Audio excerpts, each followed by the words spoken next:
तो part A में 5C1 को how to evaluate this. So 5C1 means कि 5 factorial upon 5 minus 1 factorial multiplied by 1 factorial. ठीक है, तो ये क्या हो जाएगा, ये हो जाएगा 5 into 4. ये कैलकुलेटर से तो खैर वैसे ही हो जाता है, मगर फिर भी मैं बता दूं कि ये हो क्या रहा है. ×3 ×2 ×1, और नीचे जो है 4 फैक्टोरियल बन गया. 4 फैक्टोरियल हो जाएगा 4 × 3 × 2 × 1, और 1 फैक्टोरियल 1 ही होता है, तो ये 1 हो गया.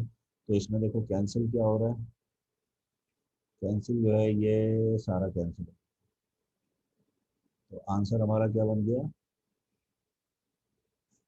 =5. ये बिल्कुल इजी सा है. इसका फॉर्मूला भी मैं इधर साइड में लिख देता हूँ. NCR, ये NCR जो है ये बाइनोमियल में भी तुम लोगों ने किया हुआ है. n factorial upon n - r factorial times r factorial. ठीक है, अच्छा, ये तो हो गया 1A. अब हम जाते हैं ज़रा क्वेश्चन नंबर 2 की तरफ. क्वेश्चन नंबर 2 क्या कह रहा है,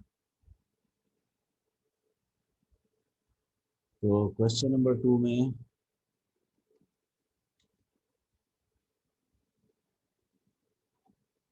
क्वेश्चन नंबर 2 ये है. क्वेश्चन नंबर 2, इसमें वो कह रहे हैं show that 8C3 is equal to 8C5. सही है, तो 8C3 equal to 8C5.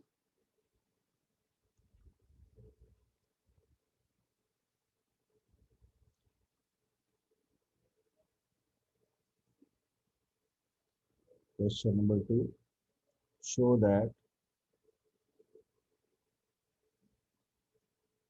8C3 is equal to 8C5. ठीक है, तो अब हम लेफ्ट और राइट दोनों साइड्स को लेके चलते हैं.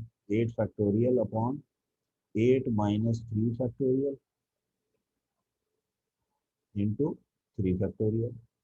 इसी तरह से राइट हैंड साइड पे क्या हो रहा है, 8 factorial upon 8 minus 5 factorial into 5 factorial. तो ये हो गया 8 factorial upon 5 factorial into 3 factorial is equal to 8 factorial upon 3 factorial into 5 factorial. तो अगर हम गौर से देखें तो ये left hand side equal to right hand side हो गई, और इसलिए ये because left hand side is equal to right hand side, hence proved या shown.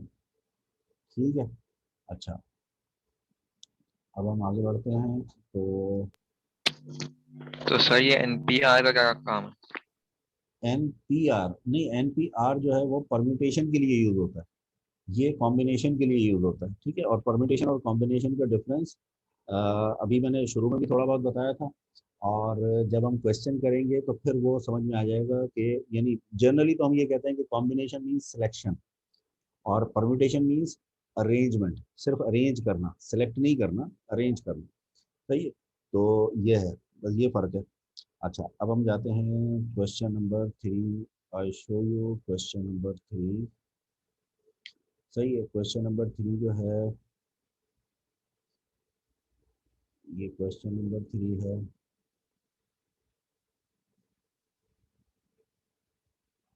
ये रहा क्वेश्चन नंबर 3. अच्छा, how many different ways are there of selecting 3 photographs from 10 photographs, 5 books from 7 books, and a team of 11 footballers from 14. बल्कि ये तो यहीं पर बता देता हूँ, ये तो बिल्कुल सिंपल सा है ना. ये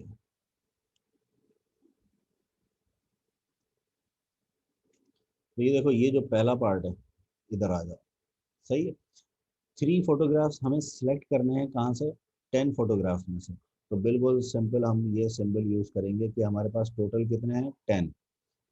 ये सी, और कितने सेलेक्ट करने, 3. अब जो भी आएगा वो आंसर होगा.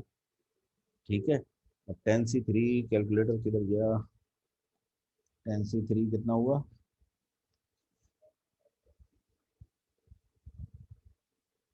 120। सही है, ये आंसर हो गया।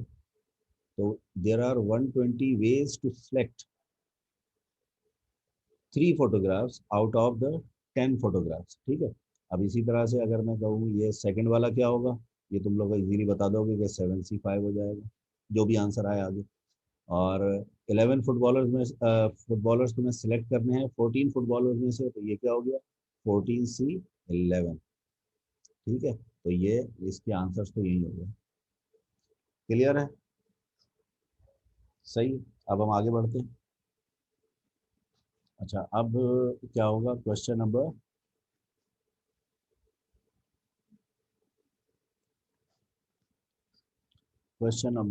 4 की तरफ जाते हैं।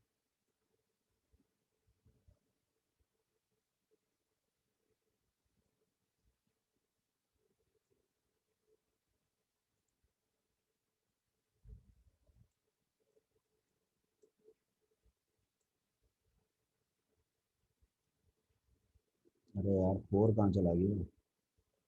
अच्छा, यस, 4 इधर है नीचे। How many different combination of 3 letters can be chosen from the letters PQRST? इसका आंसर दो जल्दी से मुझे।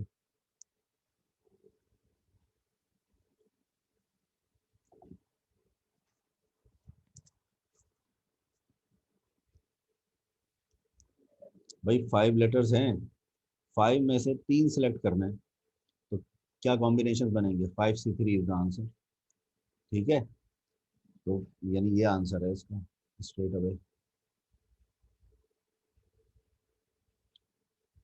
5C3, जो कि बनेगा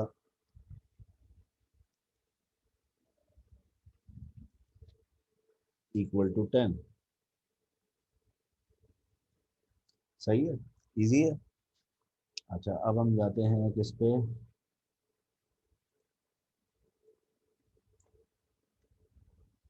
नेक्स्ट पेज पर।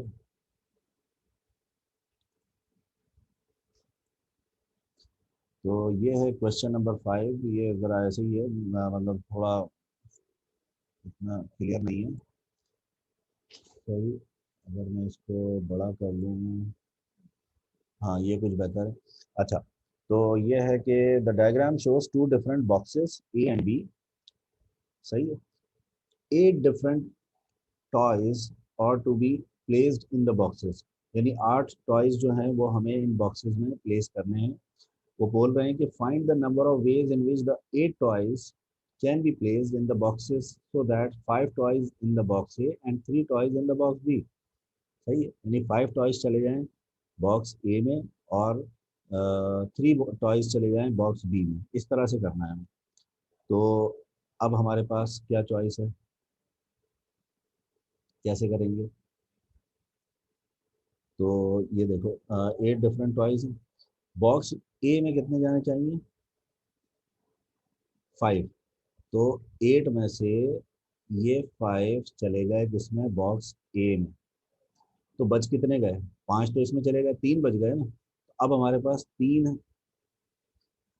तीन टॉयज बचे हैं, और इसमें से हमें चाहिए, यानी रखने कितने? सारे 8 के 8 ही रखने हैं ना, 3 ही बचे। तो 3 आउट ऑफ 3 ये चले जाएंगे बॉक्स बी में, और जो भी आंसर होगा वो इधर आ जाएगा। तो 8C5, 3C3 तो 1 हो जाता है, और 8C5 क्या बनता है?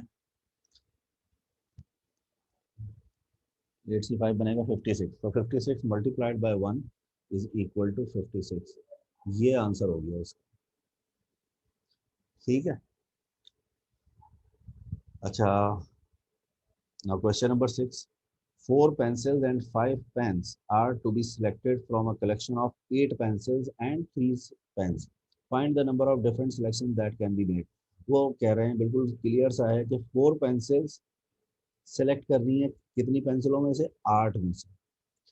5 पेन्स कहाँ से सेलेक्ट करने हैं?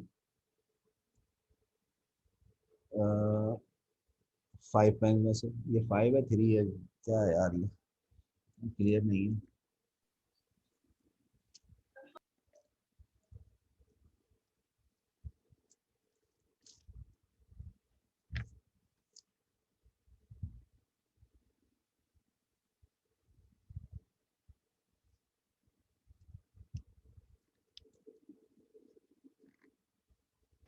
सर ये ऊपर 3C3 कहाँ से आया? एक सेकंड बताता हूँ। 4 पेंसिल एंड 3 पेन्स, 8 एंड ये 4 पेंसिल एंड 3 पेन्स है। हाँ, तुम्हारा क्वेश्चन क्या था, वापस से पूछना। सर ये ऊपर 3C3 कहाँ से आया? हाँ, 3C3 कहाँ से आया, देखो गौर से देखना कि हमारे पास है क्या, ऑप्शन क्या है कि 8 डिफरेंट टॉयज हैं, 8। ये थोड़ा सा ब्लर हुआ है, मगर अब ये इसी पे काम चलाना पड़ेगा। सही है, कितने, 8 डिफरेंट टॉयज हैं। अब आगे उन्होंने कहा कि find the number of ways in which the 8 toys can be placed in the boxes so that 5 toys are in the box A। 5 toys को कहाँ जाना है, बॉक्स ए में। तो हम क्या करेंगे, 8 में से 5 हमने सेलेक्ट कर ली है, किसके लिए, ए के लिए। समझ आई? तो कितने कॉम्बिनेशन बनेंगे, वो बनेंगे 8C5। ठीक हो गया। अच्छा, अब बचे कितने, अगर 5 टॉयज जो हैं इसमें चले जाएंगे, बॉक्स ए में चले जाएंगे, तो हमारे पास कितने टॉयज बचेंगे, 3 बचेंगे। ऐसे ही है ना। जब जो 3 बच गए हैं, अब वो तीनों के तीनों कहाँ जाएंगे, क्योंकि हमें ऐसा तो नहीं है ना कि उसमें से 1 या 2 रखने, नहीं, हमें तीनों के तीनों ही रखने। तो इसलिए ये 3 आउट ऑफ 3 किसमें चले जाएंगे, बॉक्स बी। समझ आई? Yes sir. ठीक है। अच्छा, अब मैं आता हूँ इस पर, ये था ये असल में ये 3 लिखा हुआ है, ये इसमें इतना क्लियर नजर नहीं आ रहा, कम से कम मुझे तो नहीं आ रहा, तो इसलिए मैं इसको ये 3 लिखा हुआ है, और ये 4 है। ये 4 है। तो 4 pencils and 3 pens are to be selected from a collection of 8 pencils and 5 pens। सही है। तो 4 पेंसिल्स कहाँ से सिलेक्ट करनी है हमें, 8 पेंसिल्स में से। तो हम क्या लिखेंगे, 8C4 मल्टीप्लाई, और क्या करना है हमें, 3 पेन जो है सिलेक्ट करने हैं, किसमें से, 5 पेन में से। तो जो टोटल होगा वो ऊपर आएगा हमेशा, और उसमें से हमें 3 सिलेक्ट करना है। ठीक है। तो इसको अब जाहिर है, ये अब कैलकुलेटर से ही हम डायरेक्ट करेंगे, तो जब कैलकुलेटर से करेंगे तो आंसर क्या आ जाएगा, 8C4 multiplied by 5C3 equal to 700। तो इतने कॉम्बिनेशन बन जाएंगे। ठीक है। इसमें किसी को कोई इशू तो क्वेश्चन कर ले।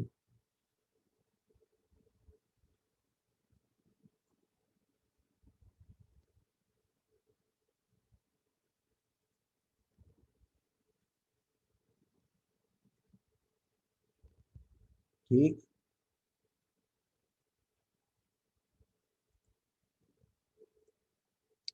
अब है question number 7। 4 of the letters of the word paintbrush are selected at random। अब ये जो पेंट ब्रश का जो वर्ड है, इसमें हमारे पास लेटर्स कितने हैं, 10 लेटर्स हैं। सही है। पेंट ब्रश में जो लेटर्स हैं वो कितने हैं, 10। वो कह रहे हैं find the number of different combination if there is no restriction. No restriction means बस हमें जस्ट सेलेक्ट ही करना है उसमें से। तो जब नो रिस्ट्रिक्शन है और हमें 4 चाहिए, तो ये क्या होगा, ये सीधे सीधे क्या हो जाएगा, यानी इसका आंसर 10C4, ये आंसर हो गया इसका। सही है, क्योंकि 10 में से, इन 10 लेटर्स में से हमने 4 लेटर्स को सिलेक्ट करना है। ठीक है। तो 10C4 का आंसर बाय कैलकुलेटर 210 आ जाता है, और ये आंसर हो गया। सही है। अब दूसरे पे, अब वो कह रहे हैं कि the letter T must be selected. यहाँ इन्होंने रेस्ट्रिक्शन लगा दी। अब देखो टी, अगर हम देखें गौर से, कितने टी हैं इस पेंट ब्रश के वर्ड में, एक ही टी है। तो हमें ये तो लाजमी चाहिए, तो एक टी है ना, तो एक में से एक सिलेक्ट हो गया। ये चीज समझ आई? अब एक लेटर यूज हो गया, अब बाकी कितने लेटर बचे, 9 बचे ना, 9 किसी भी ऑर्डर में आ जाए। तो 9C एक हो चुका है, तो कितने चाहिए हमें फर्दर, 3 चाहिए।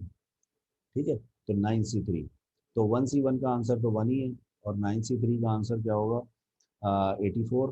तो 84 multiplied by 1 will be equal to 84, और ये आंसर हो गया। सही है।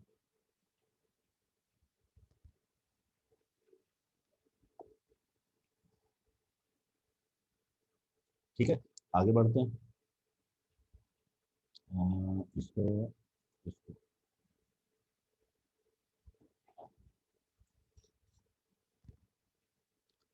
अच्छा जी, ये हो गया। सर ये 9C3 हुआ था। 9C3 क्यों हुआ था? एक मिनट में फिर इसको, अगर इससे आ जाए तो, यस आ गया। ये सेटिंग आउट हो गई इसकी। हाँ, हमने कौन सा किया था अभी क्वेश्चन? 6 किया था, ये वाला किया था, 7 किया था ना। हाँ, ये 9C3 क्यों हुआ, मैं स्टार्ट हूँ। तो इसके लिए मैं एक स्पॉट लाइटर ले लेता हूँ। यस, हाँ, तो ये देखो, ये 1C1 क्यों हुआ? ये जो है 1C1 क्यों हुआ? क्योंकि कंडीशन ये लगी हुई है कि the letter T must be selected. तो कितने टी है हमारे पास? एक टी है। तो एक टी है ना, तो उसके लिए हम किस तरह उसे सिलेक्ट करेंगे? 1 टी है तो ये 1 है, 1 में से 1 टी ही सिलेक्ट होगा, यानी 1 आउट ऑफ 1। तो 1C1 ये हो गया। ठीक है। अब एक लेटर सिलेक्ट हो चुका है, अब कितने फर्दर लेटर हमें सिलेक्ट करने हैं? 3। सही है। ये जो 3 लेटर्स हैं, ये कहाँ से सिलेक्ट होंगे? बाकी के जो 9 लेटर्स बच समझ गए गया हैं। सर। सही है। तो 3 आउट ऑफ 9 ये हमने रखा, कैलकुलेटर में लगाया और आंसर आ गया हमारा 84। ठीक हो गया। यस सर, समझ आ गया। सही। अच्छा जी, अब आ जाते हैं, मैं इसको दोबारा से,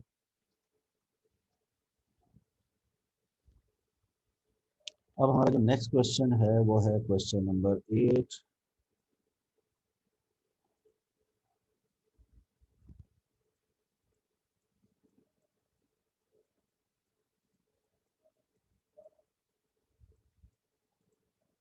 अच्छा, a test contains consist of 30 questions.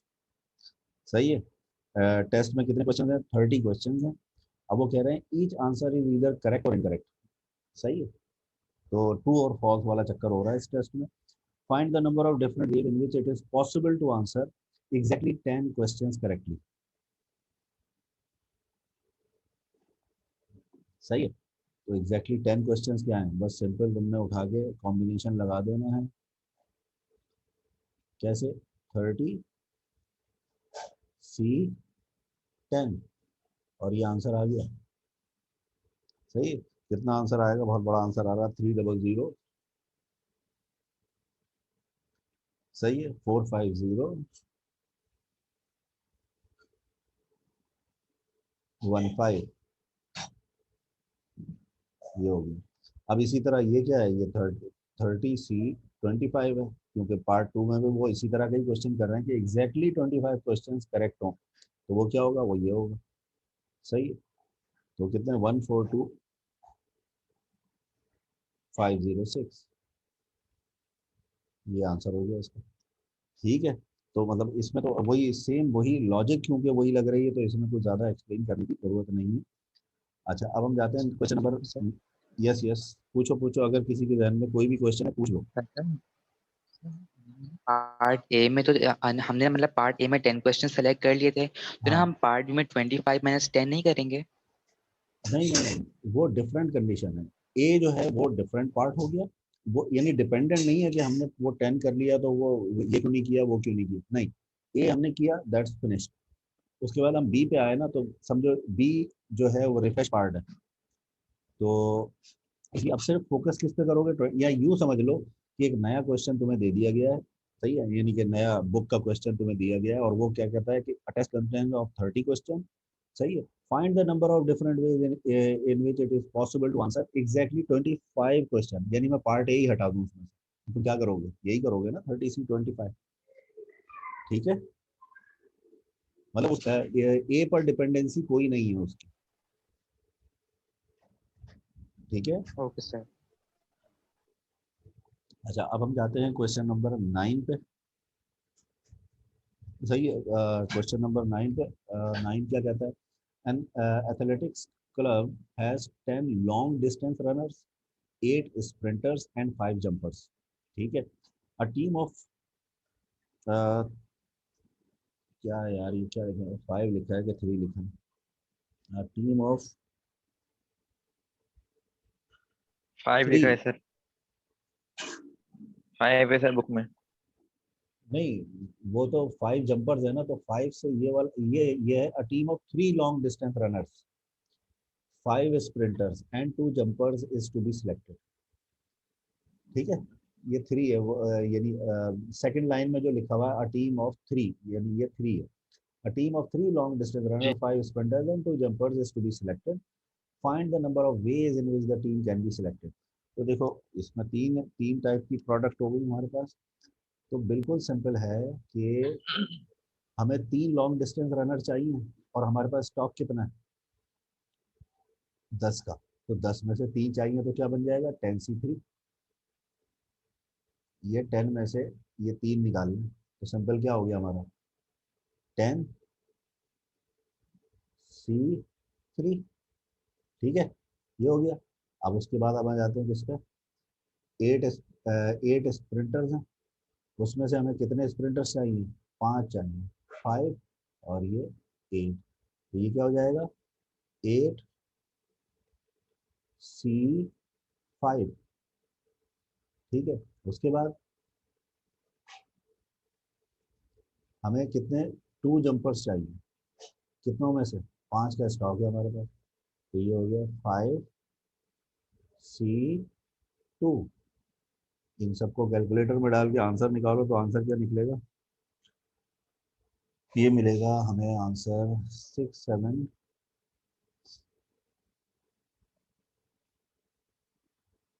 6 क्या था, 67200। और ये आंसर हो गया। सही है, चैप्टर मॉन्क्स में आएगा। बिल्कुल आएगा, और दबदबे के साथ आएगा। अच्छा सर, और कौन कौन सारे चैप्टर आएंगे इससे पहले नहीं, वाले? इससे पहले वाले या अब फर्दर, यानी जो अब जो मैं टीच करूंगा, यानी कि ये परम्यूटेशन के बाद अगर कोई यानी इस चैप्टर के बाद, जैसे कि एपीजीपी और ये वो नहीं, सिर्फ मैंने इसी को प्लान किया है मॉक के लिए। अब जो फर्दर जो हम चैप्टर्स कर रहे होंगे ना ऑनलाइन में, वो मैं नहीं रखूंगा। ठीक है, क्योंकि इसके लिए तुम्हें एक सफिशिएंट टाइम मिल जाएगा रिवाइज करने के लिए, उनके लिए नहीं मिलेगा। जैसे फॉर एग्जांपल मैं नेक्स्ट जो है एपीजीपी कराता हूँ, तो फिर तुम फंस जाओगे उसमें।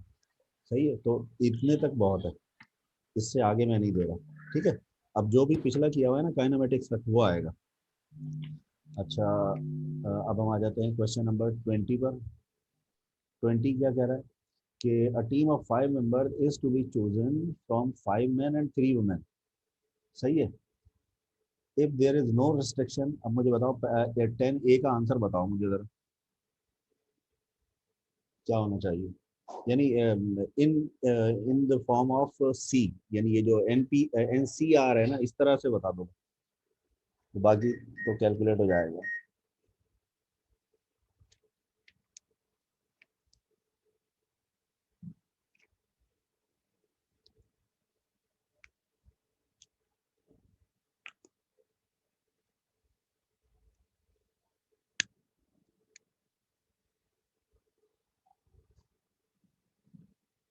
सही है, मैं वेट कर रहा हूँ आंसर का।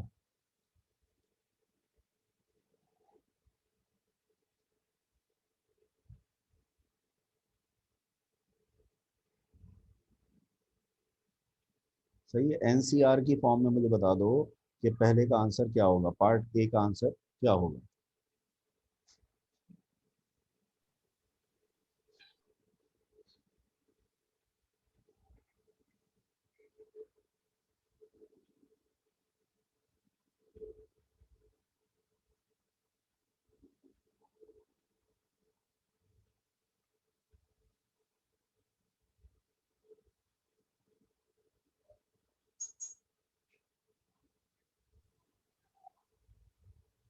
Sir 5C5 × 5C3। हम्म, नहीं, पहले में तो रेस्ट्रिक्शन ही कोई नहीं है ना, तो सर इनको एट मिला सी दो। फाइव 8C5 बिल्कुल सिंपल। क्या कि क्योंकि इसमें कोई रेस्ट्रिक्शन नहीं है कि आपको कितनी वीमेन और कितने मेन चाहिए, नहीं, इनको मिला दो। तो टोटल स्टॉक कितना हो गया, 8 का, 5 + 3 8। 8 में से तुम्हें 5 मेंबर चाहिए, सही है, वो उठा लो फौरन, तो 8C5। ठीक है, अच्छा, 8C5 क्लियर है टू एवरीवन? सही है। तो अब आ जाते हैं पार्ट बी पर। अब पार्ट बी में हम क्या करेंगे?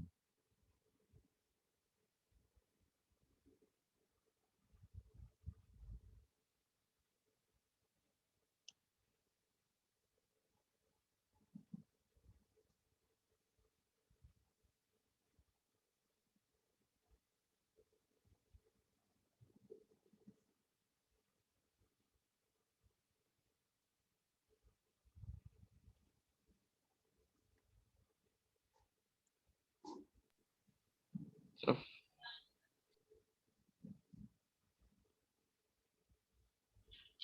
for 5C3 and into 5C2. 5C3 बिल्कुल सही है, मगर 5C2 गलत है। क्यों?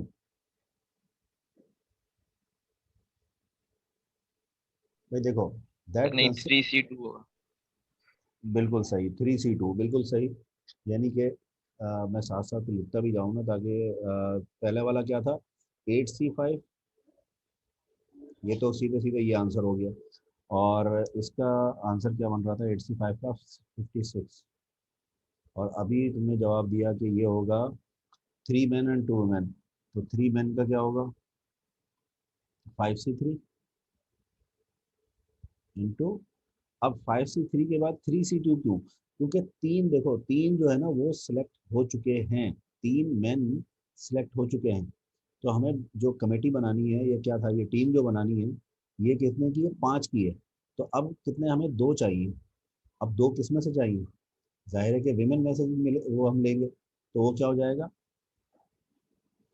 विमेन कितनी है हमारे पास? टोटल 3 है। 3 में से ये 2 सेलेक्ट हो गई, जिसका कि आंसर बाय कैलकुलेटर क्या आ जाता है? 30। ये हो गया। अच्छा, अब ये जो लास्ट पार्ट है, ये मैं बताता हूँ, क्योंकि ये थोड़ा सा डिफरेंट हो गया। इसमें वो कह रहे हैं कि consist the team consist of no more than 1 women.